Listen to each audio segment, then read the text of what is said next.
should move forward in time with me, and what should be let go as if it's dead wood. And the more dead wood that you let go of and burn off when you have the opportunity, the less it accretes around you. Here's something interesting about forest fires. You know, people have been trying to prevent forest fires for a long time, especially that damn bear, Smokey, right? He's trying to prevent forest fires.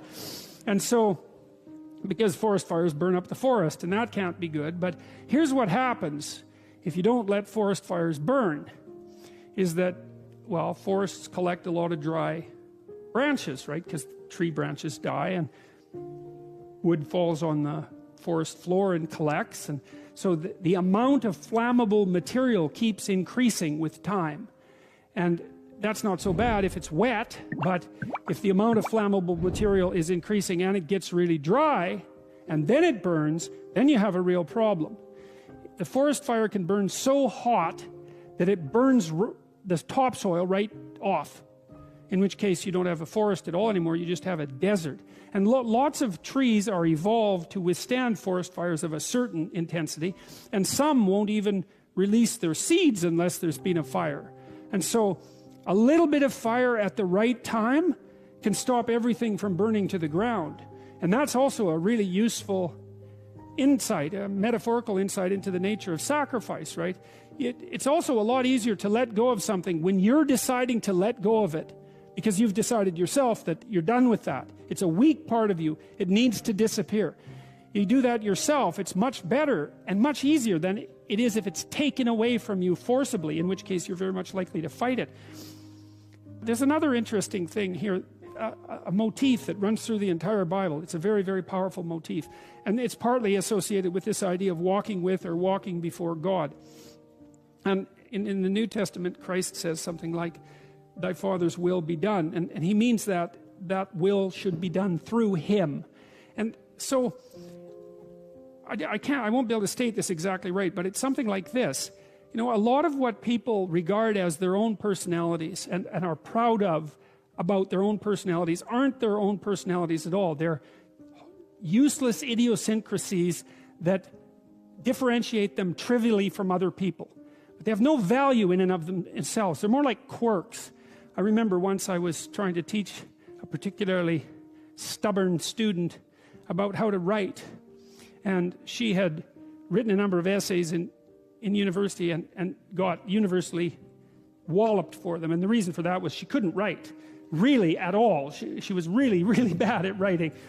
And so I was sitting down with her trying to explain to her what she was doing wrong. And she was being very annoying about it, very recalcitrant, very, very unwilling to listen. That was a pearls before swine thing, you know. And at one point she said, I can write perfectly well. This university professors just don't like my style. And I could feel my hands creep towards her neck. Yeah, well, that'd be funny if it wasn't true, but it was also true. You know, and I thought, what the hell's with you? You can't even write, and you think you have a style. And not only do you think...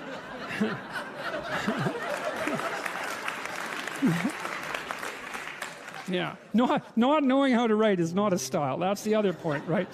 And so, you know, she instead of humbling herself, which was necessary and okay, right? Because she was a new university student. It's like, of course you don't know how to write. When were you going to learn? In school? I don't think so. So she was proud of her insufficiency. That's arrogance, right? That's not humility. It's self-deception and arrogance. To be proud of your insufficiency, that's a very foolish thing. And that means to cling to the parts of you that are dead. And so, back to the walking with God idea. You know, as you elevate your aim, you create a judge at the same time, right? Because the new ideal, which is an ideal you, even if it's just an ideal position that you might occupy, even if it's still conceptualized in that concrete way, that becomes a judge because it's above you, right? And then you're terrified of it, maybe. That's why you might be afraid when you go start a new job, right? Because this thing is above you and you're terrified of it and it judges you. And that's useful because the judge that you're creating by formulating the ideal tells you what's useless about yourself, and then you can dispense with it. And you want to keep doing that, and then every time you make a judge that's more elevated, then there's more useless you that has to be dispensed with. You have a judge that says, get rid of everything about yourself that isn't perfect. That's also what God tells Abraham, right? The thing that's interesting about this, I think, is you can do it more or less on your own terms. You don't have to pick an external ideal. You can pick an ideal that fulfills the role of ideal for you. You can say, okay, well, if things could be set up for me the way I need them to be, and if I could be who I needed to be, what would that look like? And you can figure that out for yourself, and then instantly you have a judge. And I also think that's part of the reason people don't do it, right? Why don't people look up and move ahead?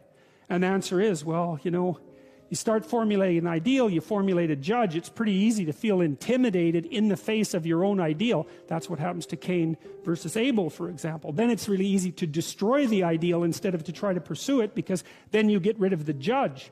But it's way better, lower the damn judge if it's too much. Like if your current ambition is crushing you, you know, then maybe you're playing the tyrant to yourself, and you should tap down your ambitions, not get rid of them by any stretch of the imagination, but at least put them more reasonably within your grasp. You don't have to leap from point 1 to point 50 in one leap, right? You can do it incrementally. But I really like this idea. I think it's a profound idea that the process of recapitulating yourself continually is also the process of, it's a phoenix-like process, right? You're shedding all those elements of you that are no longer worthy of the pursuits that you're valuing. And then I would say the idea here is that as you do that, you shape yourself ever more precisely into something that can withstand the tragedy of life and that can act as a beacon to the world. That's the right way of thinking about it. Maybe first to your friends and then to your family. It's like, it's a hell of a fine ambition, and there's no reason that it can't happen. You know, every one of you knows people who are really bloody useful in a crisis, and people that you admire, right? Those are all, you can think of all those people as you admire, that you admire as partial incarnations of the archetypal Messiah. That's exactly right. And the more that that manifests itself in any given person, then the more generally useful and admirable that person is in a multitude of situations. And we don't know the limit to that. But people can be unbelievably good for things, you know. It's really something to behold. So the question is, if you want something, what does it mean to want it? And what it means is to sacrifice whatever is necessary to get it, because otherwise you don't want it. And so there's an equation here, and I'm not claiming its ultimate accuracy, but the equation is something like, you don't want it unless you're willing to sacrifice for it. And if you don't want it, you're not going to get it, because you're scattered. But if you do want it and you make the proper sacrifices, then God only knows what might happen.